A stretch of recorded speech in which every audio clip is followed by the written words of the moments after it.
go back to what I was doing before. I'm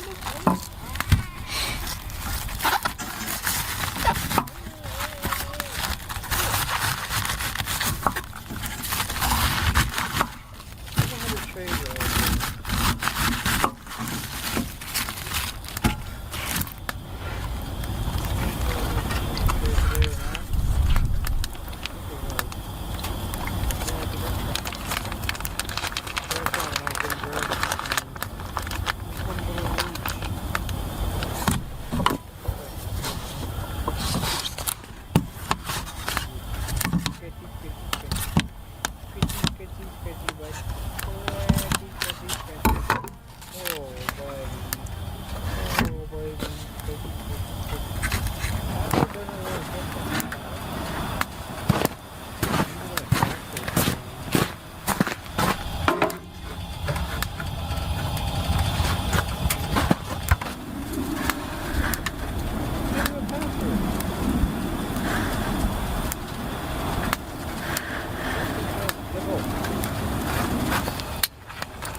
Mazda owners since 2011. We have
we're gonna pick up the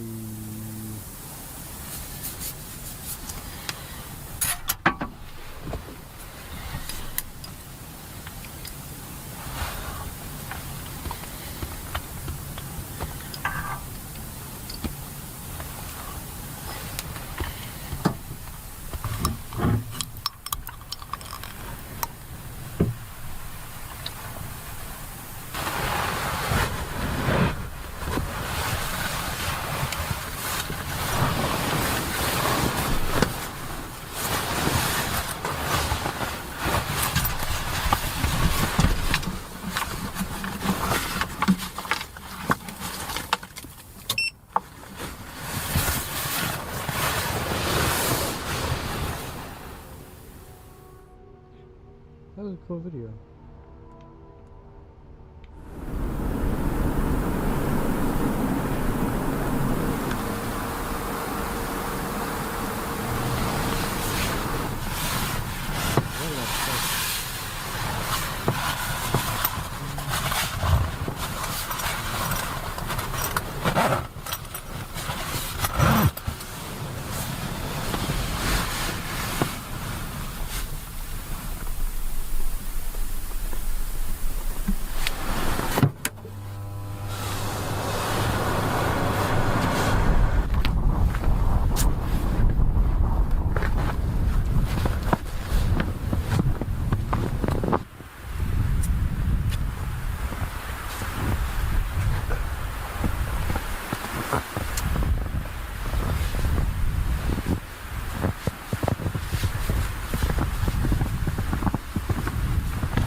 That was so cute and sad at the same time.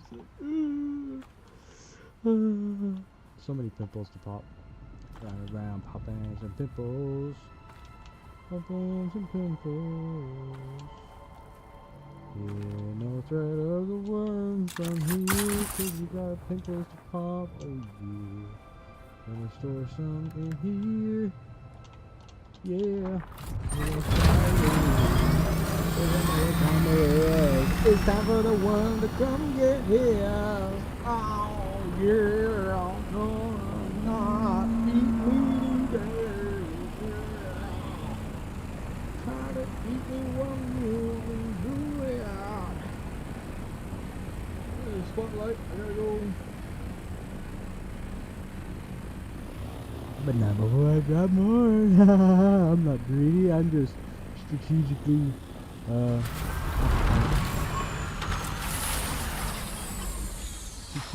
aptitude. Strategically aptitude. I'm not greedy, I'm just stupid.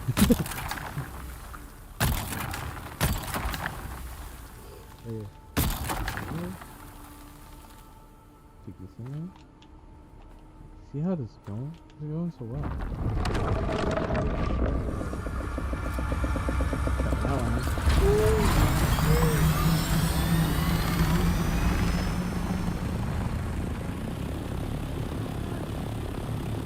I'm lucky I got in when I did. There's one area over there and come back and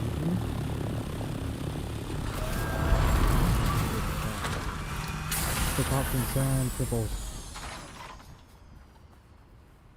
There's so much sand. This is one of my favorite spots to have the base because you've got flower sand like always. It's just right here. Well, if you lose it, I guess you lose it.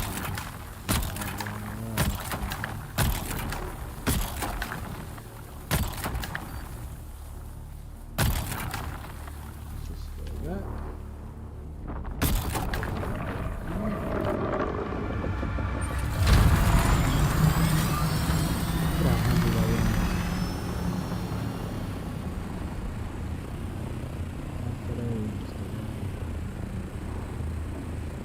These are my sand controls. Gonna play something else. Song maybe.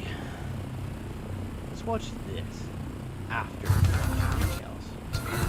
Because what does this mean? I don't know.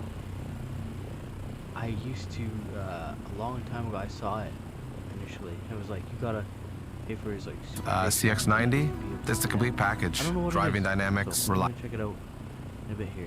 First of all, reliability, and safety. I know that every time I buckle my kids into our Mazda, that it helps us get where we're going safely. We're doing a nerd thing. The moment I got behind the wheel of a Mazda, And then we'll do that advertisement thing that we have to suffer through together. I've ever seen. After. And it gets all the power it needs through one network cable. At least, if it actually works. This is a prototype of Sipeed's nanocluster. It promises to hold up to 7 Raspberry Pi compute modules. These things. Each of these can have up to 16 gigabytes of RAM and a quad-core ARM CPU. That means this little thing could hold over 100 gigs of RAM and 28 cores of CPU power, all in the size of a coffee mug. Through the magic of editing, you might be seeing some B-roll of this thing running, but I don't even know if it'll work yet. So let's get it out of its box and build a Pi cluster. So I'm gonna tell you about everything I see in this box and just let you know that of course Sipeed sent this to me. I did not pay for this and I will be buying one of these when they're for sale, but they're on pre-sale right now. So pre-sale is always weird.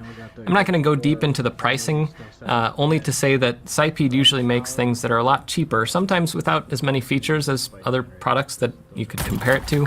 But this is, I think, starting around 40 or 50 bucks for the base model, and then you add on things like PoE power and other stuff, and it can get up to 100 to 200 bucks, depending on where you live, because in the US we have our wonderful tariffs, and also depending on the different options that you choose. So they sent me pretty much everything. This comes with, in the top here, there's this little USB to UART adapter that I think can get 4 modules UART into the USB of the first module that you install in here. I don't think I'll set this up yet. I will set that up later once I get everything else going. But they also include a GAN 65 watt USB-C power supply and USB-C power cable, which I'm not going to use right now. I'm going to try to use PoE power. So we're going to set that aside right now, and we're going to get right into here. And it has a quick start guide printed right on the top. It says visit wiki.sciped/nanocluster before use. And it has a few notes about the different ways that you can use this. Being such a small device, it looks like these are the compute module adapters. Being such a small device, cooling and power are 2 very important issues to take into account. So you can even see on the bottom they have a heatsink down here and some airflow to cool the bottom of their board. And then on the top here they have this PoE power module that plugs into the board. And it's all put together using some 3D printed inserts. So I'm sure there's going to be a way that you could 3D print your own case for this thing as well. But let's take a look at this device before we get into the other goodies that they sent along. This is a 7-node cluster, and it looks like it's using M.2 slots, which is interesting. So there's got to be some adapter boards that goes from the dual M.2 slots to a compute module riser. And then there's LEDs over here, 1, 2, 3, 4, 5, 6, 7, 1 for each slot. These are the pins for that UART adapter that gets you serial console access to all of these. And then on the back here, there's 2 USB 2.0 ports, it looks like. I don't know if you can get USB 3.0 out of that. There's a USB-C power input that takes 65 watts PD. There's a network cable. This is a 1 gigabit LAN connection. And what's interesting is under here, I'm not going to take it apart right now because I want to make sure it actually works. Under here, there's a RISC-V network switch that's managed. So from any node on here, you can actually manage this network switch and set up VLANs for your Raspberry Pis. You can set whether the ports are active or not active. And there's a very lightweight BMC for power, so that from this slot you can turn on or off all the other slots as well. I think there are some caveats with different models of compute module that you might use on here. Check the wiki for all those instructions. There's also an HDMI port that connects to slot 1. So slot 1 is kind of like the node that takes over everything else and can control everything on here. Then there's a fan header that goes to this fan, which is a pretty beefy fan, and it might be a little bit loud. Slot 1 is kind of like the node that takes over everything else and can control everything. Fan header that goes to this fan be a little bit loud, we'll see, but it also is good to have good cooling, especially when you have a big PoE module airflow. But this is meant to run in open air, so it'll blow the air in and exhaust it out the top like that. And that should hopefully work okay, but we're gonna see. They also included these 3 little guys. So let me get my scissors. These are LM3H modules. So the way that this works is it's basically 2 M.2 modules side by side, and they have an open source repository that has the pinouts and everything in it, so you could build your own carrier boards, or if you're building your own system on module like this where the whole computer is on the module, you could build your own SOM and put it into here. But it looks like these just plug in like this, and that's it. And these are very low power, smaller computers, but they also don't require as much cooling, so you can have the cooling run a little bit lighter. And these also don't have the ability to have M.2 NVMe SSDs on them or anything like that. They have a lot less I/O. They have 100 megabit networking instead of gigabit. So I'm not going to test this right now. I'll test this. I'll probably put it up on my SBC reviews repository and that website. So if you want to see how this runs with the H618 chip from Allwinner, I'll test it later and I'll put those results up on that website. But for today, I'm going to take these out and we're going to focus on the Raspberry Pi Compute Module 5s. It looks like they have 7 adapters, so I could put up to 7 Compute Module 5s in here. Let's see how these are sitting in here. So they have a little piece of foam holding all these together. Actually, yeah, there's 7 of these. And each of these little carrier boards with the foam that's a little flaky.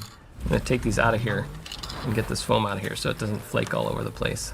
Okay, so each of these little carrier boards, this is the one for the Compute Module 4 and 5. And you plug your Compute Module 5 into the top side here. And then it looks like there's a USB-C port. I'm not sure if that's for UART or power or what. It might be for like USB 3 from the module. That'd be really cool, because then you could plug in USB devices. And then there's an NVMe SSD slot. They didn't include any screws, so I'll have to go dig around and find some M.2 screws to test this, but I'm actually not going to test the M.2 slot today for a reason I'll get into it in a little bit. The board works with any type of compute module, whether you have eMMC, where there's a chip on the back here that has all the storage on it, or if you have a light compute module like this one that doesn't have that chip, you can use either microSD cards or an NVMe SSD to boot it, or of course you can always network boot a Raspberry Pi if you have your NAS set up appropriately. But let's get these plugged in and get them into the module carrier, and we'll see if we can boot this thing up with PoE power. So the first 6 of these are eMMC modules, which means I plugged them into my computer over there and I used Raspberry Pi Imager to flash them. But anyway, let's get these all set up, and I'm going to have, I already named these cluster 1, cluster 2, 3, 4, 5, 6, 7, and so I'm going to put this number 1 into the first slot. It looks like you just push down. These little PCBs are a little bit thin because they're M.2 size, and they fit into the M.2 slot, so just keep that in mind. They're a little bit more fragile than I'm used to with some other carrier board designs. But let's get these all plugged in. I've got soda in the fridge. I just realized that my alpha version of the Compute Module 5 has its little UART debug port sticking out here, so I'm going to put this number 6 into the 7 slot, which is going to confuse me later on, but that's okay. So I'm not going to install number 7, and I'm going to tell you why. I was reading through the wiki, SciPeed's wiki for this thing, and it mentions if you're going to use PoE power, that's this thing, it gives you 60 watts with PoE++, I believe. And if you only have 60 watts of power, it's a little risky using NVMe drives because they each use 1 to 3 watts, sometimes even more than that, and that can go over your power budget and cause instability. So if you're using all NVMe drives, they actually recommend you use like 4 of these instead of 7 and have a little space between them for cooling and for power, especially when you're using PoE. There's also some different rules about whether you're using CM5s or CM4s or these little teeny tiny ones, the LM3Hs.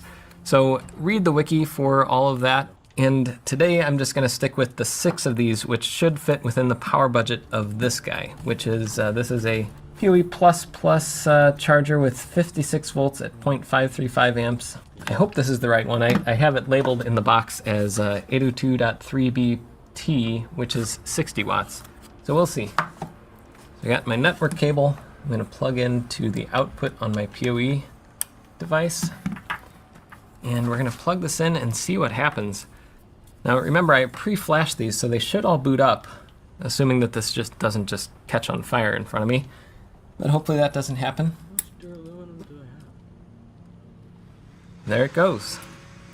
It's not the quietest in the world. I think with the CM5s and CM4s, it actually runs the fan at 100% just to be safe, but you can control the fan speeds. But so far, everything's looking good, and I'm going to see if I can see these on the network. I did indeed see them on the network, and the main questions I had when I originally saw this cluster were around power and cooling. To cram in that many computers in that small a space, you have to supply enough power and cooling to make sure they don't just immediately throttle or shut down. I pushed it to the limit with 6 CM5s, so how did the Nano cluster do? So the power limits are real. This is hitting 60 watts with 6 Compute Module 5s running the Stress NG Matrix 0, which runs stress on all CPU cores. I'm running that indefinitely, and that's enough to make it so that I can't even reach some of the Pis. The other thing I noticed was when I just ran it on 5 of them, it was still getting up there, and they were reachable, but when it was in the heat of it, it was hitting throttling limits, so you can see it throttled here. So if you're going to run Compute Module 5s, you probably should heed the warnings from SciPeed and run maybe 4 of them, or maybe 5 of them. 6 of them I think is pushing it a little too far, even with the USB-C power supply. Also, something interesting I noticed when I'm just running these at idle, it goes down to 0.2 watts, and I think that there's like a weird power factor thing with... I'm just gonna cut myself off here. I had never seen this kind of behavior before, and I assumed maybe the GAN charger was doing something weird with my power measurements, but no, I actually discovered another feature of this board, redundant power supplies. If you have PoE and USB-C plugged in at the same time, it'll fail over between the two. And in my case, my other network cable was plugged into this other PoE switch, but that switch is only giving like 30 watts max over PoE Plus. Because of that, when the board needed more power than that, it automatically switched over to USB-C, which was supplying the full 65 watts. I've also noticed that after I shut these down, I have to reseat them if I bring back board power. So I think there's a power issue with something in the firmware on maybe these carrier boards or something that causes that to happen. That's probably something I can fix in firmware. They said that CM4s also have some issues with that sometimes. So another thing to keep in mind, this is idle, it's PoE power, 22 watts. So running stress NG on all 6 Pis, I'm actually using more than 60 watts, 67.9 watts through this PoE injector, which is rated for 60 watts. But over here, how are the temperatures on the Pis doing? Actually not bad. I think that it actually stopped running the command though. Let's do that again. Okay, they're getting warmer but not overheating. Let's see if they're throttling. So it looks like we did get a little throttling earlier, but they're not currently throttling. And they're getting hot though, so I think with the density you probably want to do 4 compute module 5s, not 6 of them like I have running right now. And shut down completely, we are at 8 watts using PoE. And through the fun process of power... Oh, I should get my hand a little bit away from that. Through the process of powering this on and off a bunch of times, I've noticed that if you don't power it down for more than about 8 or 10 seconds, some of the slots won't come back up. I think that it's like there must be something in the little BMC on this board that remembers things. If you don't leave it powered off long enough, maybe there's a capacitor holding some charge in there. So if you're powering off the whole system to reboot all the boards, make sure you do it for 8 or 10 seconds, I guess. It's been consistent, so there must be something that's holding a little power in there, some little memory that keeps it booted. But now I can reliably boot... Okay, I need to be careful with where my finger is here. I need to do some more testing with USB-C, but I think I have a pretty reliable setup with PoE. And it can run 6 CM5s. I would stick to 5. I will keep doing my power testing, yes, and not sticking my finger inside that fan blade because it's running very fast. So just running stress NG on, that was on the Ethernet with the PoE injector, and this is on USB-C. USB-C is using less power because the power supply is a little bit more efficient, but both of them throttled in the end. You can see here that this was at the peak. A couple of Pis were hitting 85 degrees.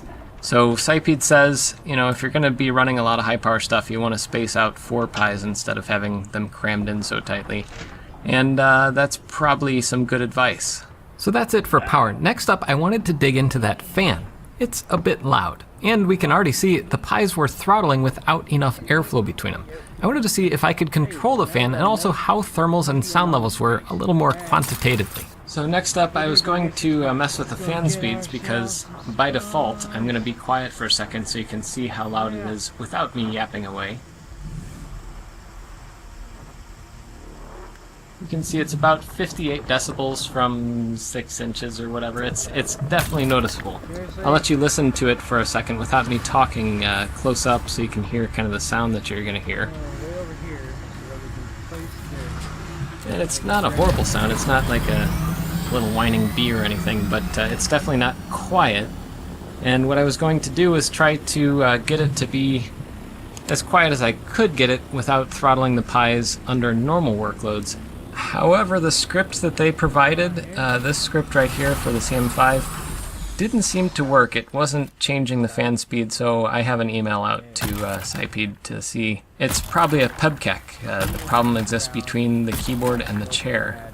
So anyway, they do provide instructions for their modules as well as CM4s and CM5s. And I followed these instructions and it didn't quite work, but like I said, usually it's a pebkek. Cyped did respond with some better instructions and they're updating their wiki right now. That's all well and good, but I did want to get questions from all of you. So I posted on Twitter, Blue Sky, Mastodon, YouTube, Threads. It'd be nice if we went back to the old days when there was just one social media microblogging site, but now there's like 25 of them. Anyway, I posted that to all those sites and asked, you know, what do you want to know? And here's some of the most common questions that I heard. First, Is the switch a managed switch? Yes, though right now everything is in Chinese. Luckily, Safari can translate things on the fly, so I can at least see most of the information, what it's doing. And I think that they're going to hopefully update that RISC-V switch firmware at some point so that it's available in more languages. And also, the first time I tried loading it in Safari, it didn't actually load. It was a white screen. I had to refresh it a couple times. So hopefully they'll get those bugs worked out. How much power does it use? I showed some of that in this video already, but just to give some numbers to that, idle, all slots powered off, PoE was 8 watts, USB-C was 6 watts. Idle with 6 CM5s booted, PoE was 22 watts, USB-C was 19 watts, but that went up and down a little bit over time. Maximum with 6 CM5s running Stress NG, PoE was pulling 68 watts or so. That was, again, with the power losses inherent in the actual adapter. Same thing with the USB-C, but it was pulling 60.8 watts with that same Stress NG test. How fast is networking? All the Pis were giving me a full gigabit individually, but that's of course bottlenecked quite a bit because there's just a 1 gigabit uplink. So, if you need a lot of network bandwidth, this is not the board for you. Can you run K3s or Kubernetes on it? Yes. In fact, I ran my Pi cluster Ansible playbook and it installed Kubernetes with a Drupal web app running inside of it. I could monitor the cluster with K9s, I could see all the stats in Grafana dashboards. Everything in there ran just fine like any other Pi cluster I've set up. How fast is it? Well, running my HPL clustering benchmark, I got 112 gigaflops. That's actually faster than a single M2 MacBook Air, at least the base model, and it's faster than 2 N100 mini PCs put together, but I have to add some caveats here. First, I was running the 4 gig models, and only 4 of them, because that was the most stable configuration I could run with the power and thermal limits. I could get more performance with 16 gig CM5s, but then the cluster would go from like $500 all in to over $1,000. Second, whether you can see that performance gain really depends on what you're running. This thing doesn't just glue all the CPUs together. You have to run distributed software or have stuff running separately in each slot, like blade servers. Finally, Apple still takes the efficiency crown. The Pi isn't terrible, but it's really on the low end of ARM efficiency compared to like Apple and Rockchip. It's more efficient than Intel, but only a little. I mean, Intel is a kind of a low bar to clear there. I also ran distributed Llama on it, and I could get 17 or so tokens per second with a small model using about 40 watts of power for 4 nodes. It's not slow, but it's not a speed champ either compared to just like running a single computer with a GPU. But what's cool is for $500 you can have a learning platform for things like distributed LLMs or HPC, high performance computing. And that's, I think, where the niche is that this thing might make the most sense. It's not like this is a practical option versus like a single server for a home lab. But if you want to learn how clustering works or build software that scales horizontally, this takes up almost zero space and uses only 60 watts of power. Stack up mini PCs and you'll burn through 100 watts in no time with similar cluster performance on the low end. How fast does this compile the Linux kernel? Well, I have a shirt for that, first of all. Go check out redshirtjeff.com. But I set up distcc so I could distribute a Linux kernel recompile over 4 compute modules. And normally a compile takes about 45 minutes on a single one, so with 4 going at it, it didn't use all the available compute power, but it did get that compile time down to about 22 minutes. So a little over 2 times faster with 4 nodes, which honestly for a cluster, that's fine. Will it set? Technically, yes, you can have distributed storage on a cluster like this with a bunch of NVMe drives, but 1 gigabit networking isn't the best for that. If there were some bottlenecks on the kernel compile, there's going to be way more bottlenecks with a distributed file system running over that 1 gigabit network. Do other compute modules work on it? I don't know yet. I have almost every other compute module board in existence, so I'll try to test a few when I get some time, but these things take a lot of time, especially since, unlike with the Raspberry Pi, a lot of these clone boards, they're just not well supported, and I have enough trouble just testing them outside of a headless cluster environment. What are some actual use cases for it? If your needs are modest, a tiny multi-node home lab for Kubernetes or just running separate services on separate machines, that might make sense here. For a very small niche of people, it's actually a nice compact setup for things like CI jobs or distributed compiles that run better on ARM CPUs natively, where you might not have the space or the budget for something like an Ampere server. Otherwise, this thing's a fun learning platform. Not everything in your home lab has to be the most practical thing in the world. Otherwise, there'd be no market for old Dell PowerEdge servers. Can you run a full Doom deathmatch on the cluster with each Pi running as a different player? actually, you might be able to with Pi Connect, but latency and the fun of the experience might not be there. Can it play Crysis? Well, there's actually a chance it could. It has an M.2 slot, and I can adapt that to a full-size PCIe slot and put a GPU on it, but it's far from the ideal platform for that, and I don't even want to spend the time to try that because I'd have to change everything about it.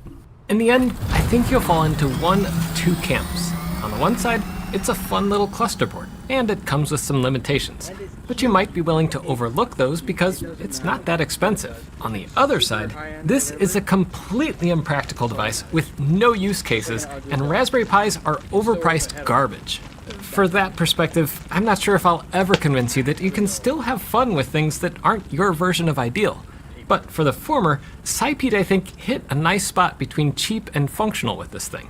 It's not perfect, and you definitely have to tinker with things to get the right setup for power, performance, and noise, but I'm happy to do that. It let me play with software I never would have touched without using this thing, like Distributed Llama and DistCC.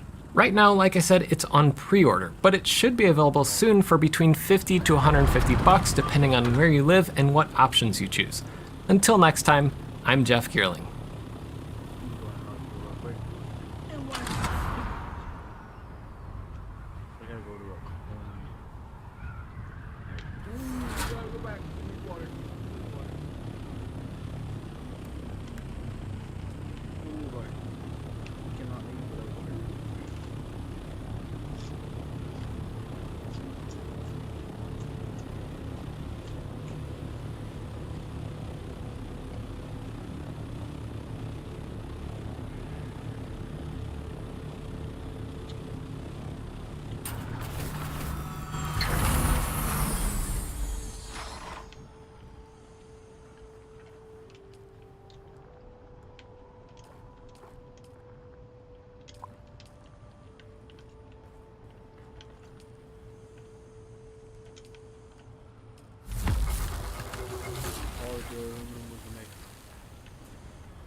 Time being.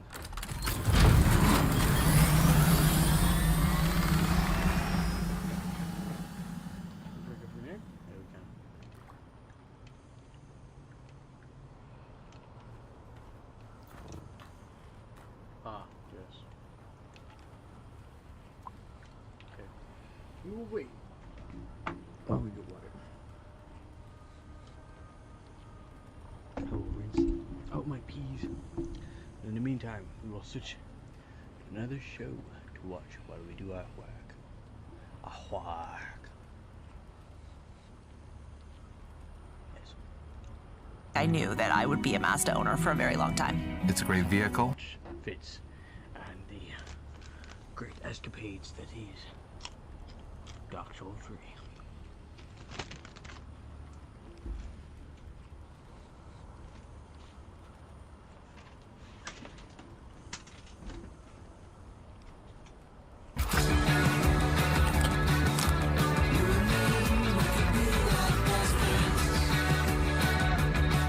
Thank you.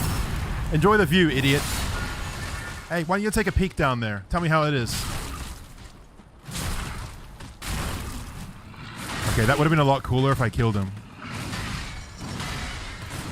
I didn't feel like it. I felt like fighting him more. He's so engaging and fun.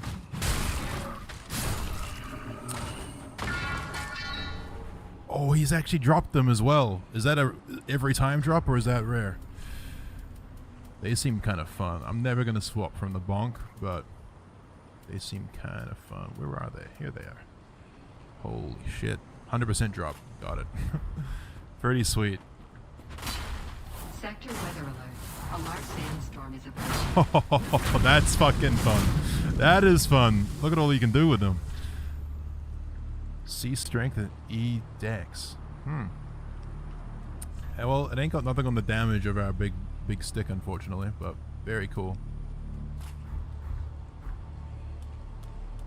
They do seem sick. A challenge.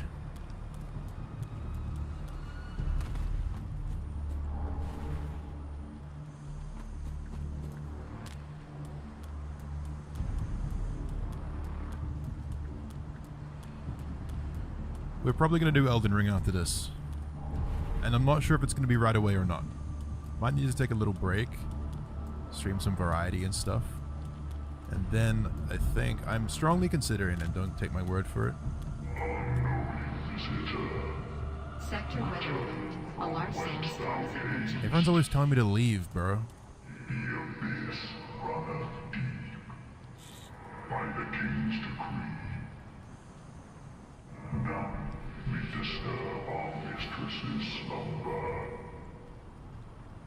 I'm gonna disturb your mistress's slumber.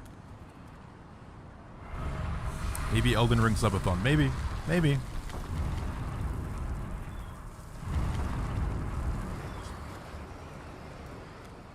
Maybe it would be my pleasure. Maybe. Huh. It's a Covenator. Okay. This feels like a boss.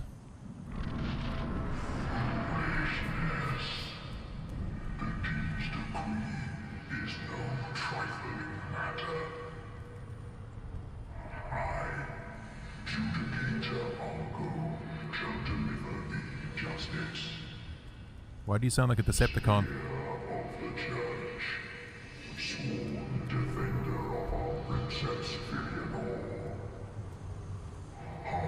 Sector weather alert. A large sandstorm is approaching.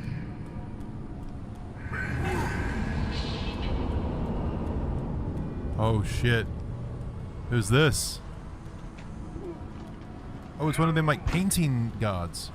Kind of. Oh, it is one of them painting gods. This is not the boss, this is just a little distraction for the time being, a little appetizer.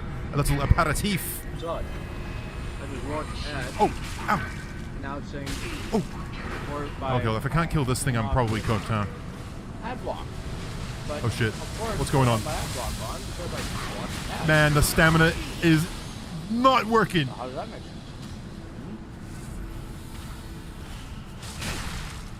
Stagger. Oh, come on. One more. Pawns on this site. Terrible damage. Who's this? Is that unpawned? Ouch!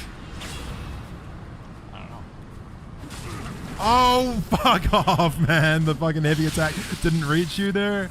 You're joking, man. You're absolutely got to be joking me. This timing could not be any worse for me right now. Going through a lot as it is.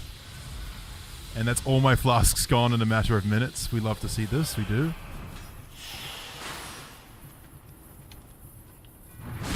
Now that's more like it. That's some timing I can get behind. It's probably not worth using an Ember. I think we're just going to have to learn here.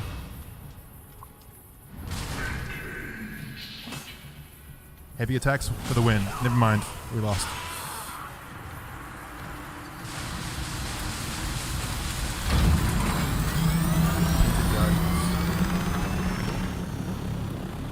I was getting owned there, bro. Just absolutely dexed out of my mind.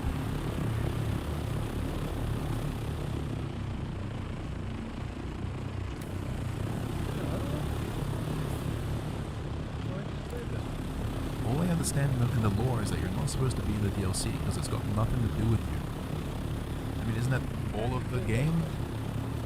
Nobody asked for me to show up. Nobody asked for a guy with a giant stick to come through and start fucking up all the shit. Nothing's ever about you. That's the whole point. Go back to the deep desert as soon as I get this cut around. Interesting run back. She's right I out. gotta deal with this guy every time, huh? I mean, I guess I could run past him. I'll fight him again, though. I ain't scared of you.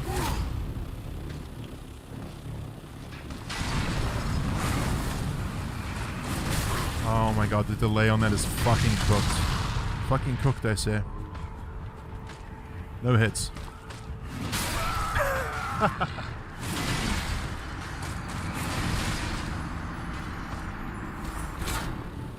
It's like Oh lord.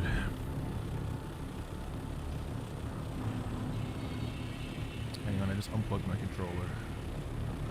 We're going wireless mode. Maybe I should try to beat this guy with his own swords. That'd be funny.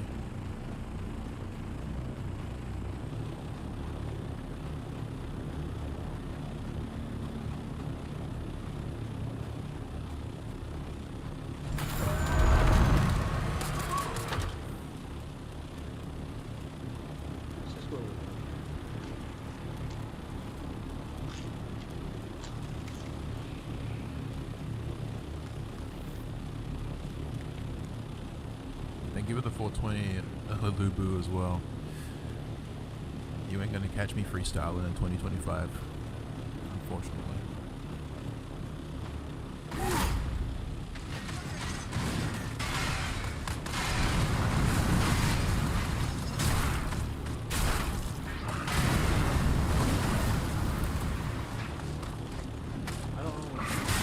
I was hoping that would be a backstab, but the game had other plans. Alright, I am gonna pop an ember. I'm feeling naughty.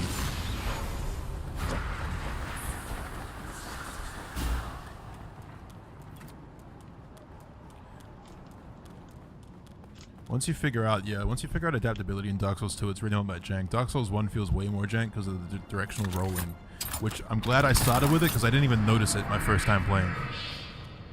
If I went back now, I'm sure I would notice. You can only roll in a few directions. I have to listen to this guy though. Oh. Oh. I thought you were real.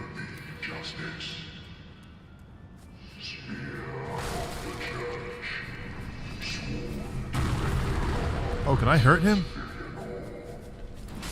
Oh, I can.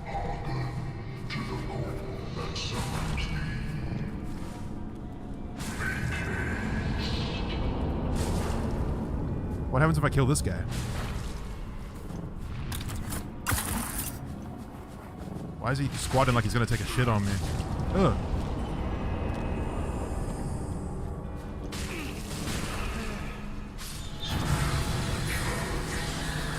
Oh, he's dead.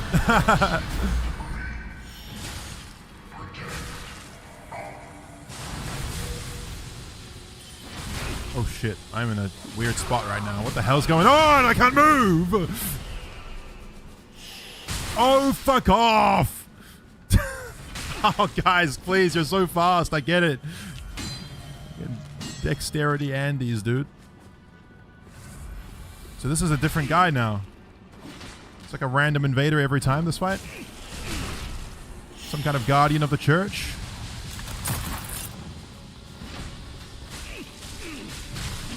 Fuck.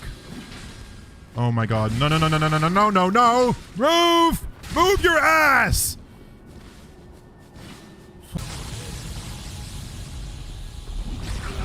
That did not hit me. That was not my hitbox. That was not my hitbox. Fucking hell. Oh my, I'm so over you, dude. Ah! Alright, hide behind pillar. Warm up R2. Oh, really a miss. How original. What again? Why is this orb floating next to me? It's a visual error. There's another one, guys. There's another one. Wait, that isn't it. Why is he moving like an actual player? I gotta stop holding R2 and hoping he's gonna come around the corner at the perfect time. It's not a viable strategy. He literally is moving around like a real life player, dude. Oh my god. Oh my god. I hate this. This is just so irritating. I keep getting stun locked. Okay. Here we go. Oh, a perfect roll. A perfectly timed roll. And of course you just come out there. This is a poor performance by me, don't get me wrong, but geez, what an irritating experience. That's a real player? No shot, that's a real player. Why is he called that? No real player is called something as serious as that. What's he called? I guess he's called just Aregma.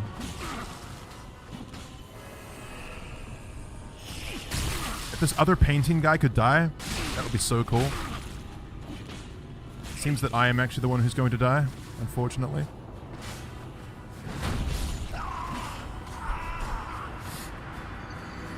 It is a player. Got it. So how does it work? Do you like join a covenant, which is the, you know, some kind of guardian of the church, and then you just get to do this all day? Just invade people's worlds and protect this cathedral or whatever? I got completely schooled there, man.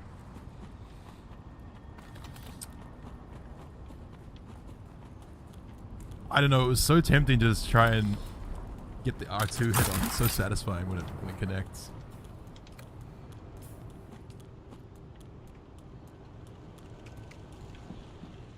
I don't know what to tell you, Lulubu. You're literally... It's literally spelled Lulubu. Hey, what do you want me to say? And also, isn't it's always called Labulu, no? Or Labubu. I don't fucking know what it's called.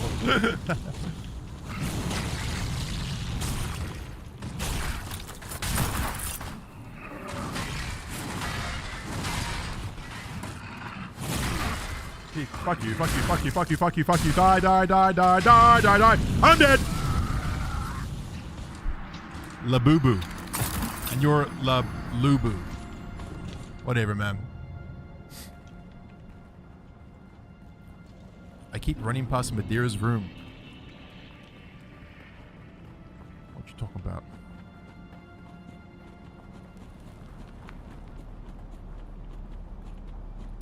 I missed something. Is it that room that looks like it spins? I'll have a closer look. Lilubu. Whatever. Who cares, man? You're Lulubu now. Just own it. It's not down here, is it? Doesn't seem like there's anything else down here. I had a feeling there'd be a closer bonfire or something. So how do I... Like he is doing, just playing this game. Into something where you can broadcast it to the world, where other people can join Oh. Let's see. I totally... whatever. Right. I do that a lot when I play my I just thought that was the doorway that led back downstairs.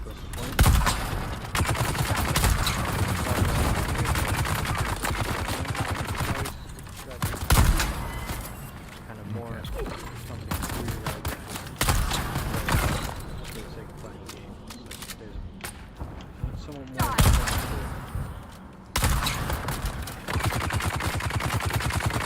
Thank you very much for giving me Nice try, buddy. Ouch. I appreciate it. Yeah. Oh. Oh. Have we been here? Doesn't this lead? No. This just feels exactly like that other area. Wait. Am I losing my fucking mind? That leads back down there. How is it connected though? That we're in a totally different... I guess we're not really in a totally different place.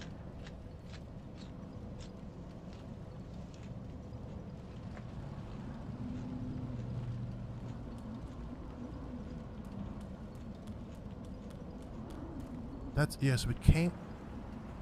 Have we already been up here then?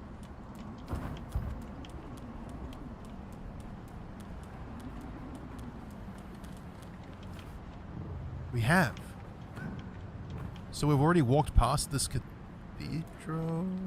I'm losing my mind. This is blowing my mind right now. So I've already seen this before, but just couldn't go down there yet. Yeah, this is the first area of Ring City. Yeah.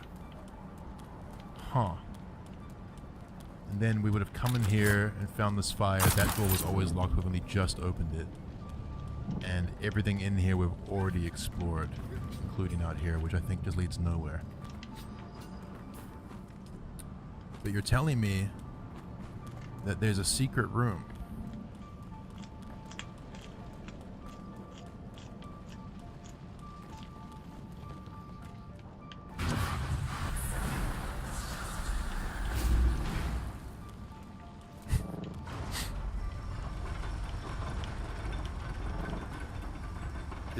Is it during the elevator ride? How do I pull this? I can't pull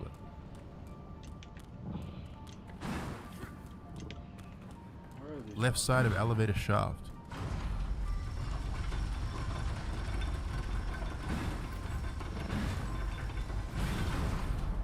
Other side?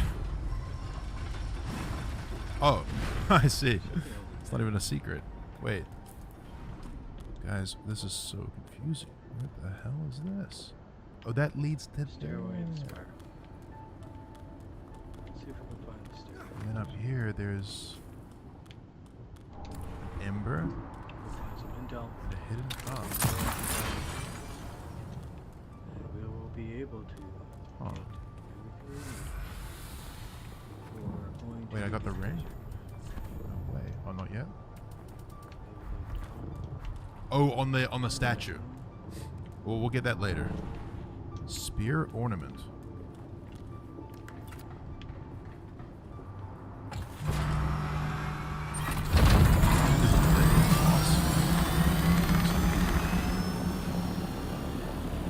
Oh, jeez. Integrated plain garb and violent graphics. Or violent graphics. Oh, this is Madeir, the dragon? Oh, shit.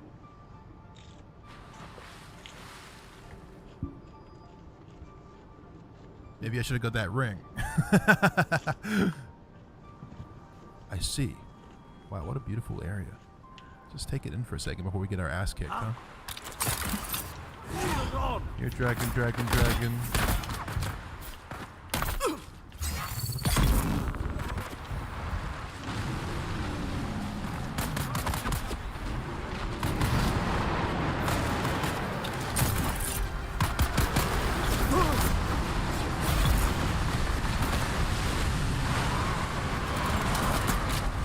That's one hit, guys. Just do that 20 more times. Maybe more like 50 more times, and we'll be fine. Oh, I missed. Oh.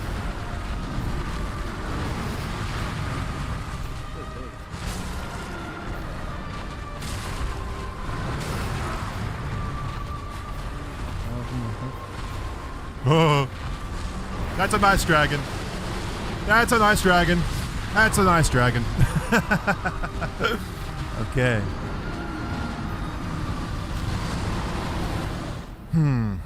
These dragon fights are always so tough because you're just all up in that shit the whole time. It's really hard to telegraph that moves, isn't it? Okay. Interesting fight, man. Wow, just down this elevator shaft halfway, huh? Okay. 10 amplifiers.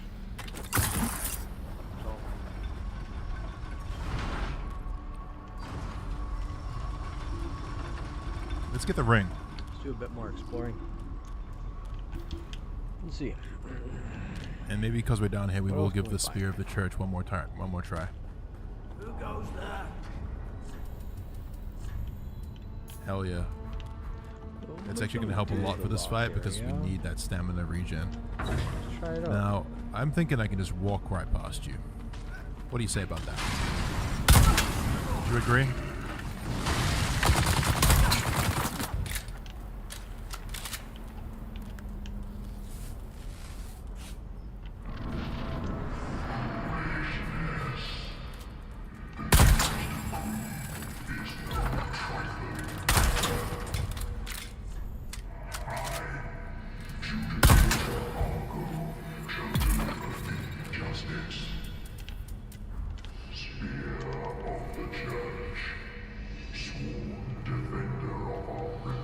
God, this guy does not stop yapping, does he?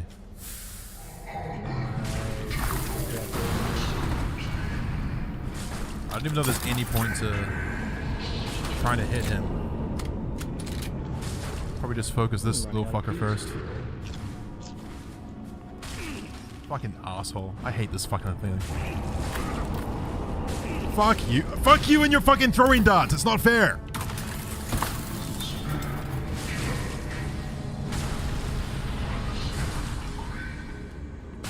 Oh my god, you're so annoying! Oh, you're such an annoying little cunt! Bonk. There you go, there you go. Okay, okay, relax. I don't know what these are for, but I've sabotaged two now. I also haven't picked a side. Fucking camera, fucking camera. Great War. Let's fight. One, So I'm Two. sabotaging everything. 3. Oh. Doesn't matter. The other bad people get all destroyed. Same. There we go. Use that.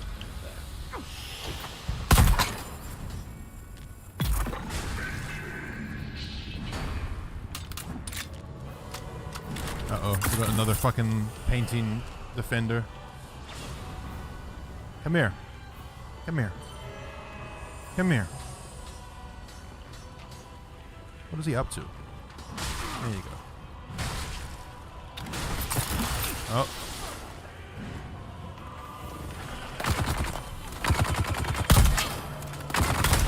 Bonk. Oh man, the fact that they're both ranged is so annoying, bro. There we go. There we go.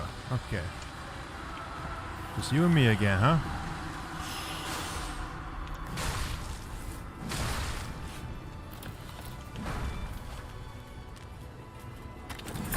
Oh, he parried me!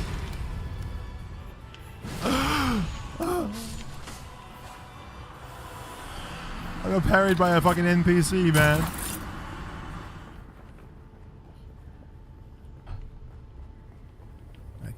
That must not... That will not stand. Jesus Christ. I was one-handing? Oh my god. How do I never notice? The moves are different. How do I not notice? I guess they actually look pretty much identical. Okay, well that was pretty good for one-handing.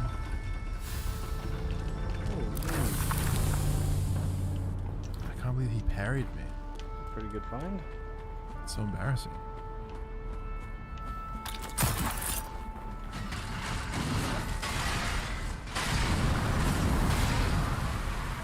Such a ruckus he's making. Worst god ever. Alright, let's just start beating up this old man right off rip.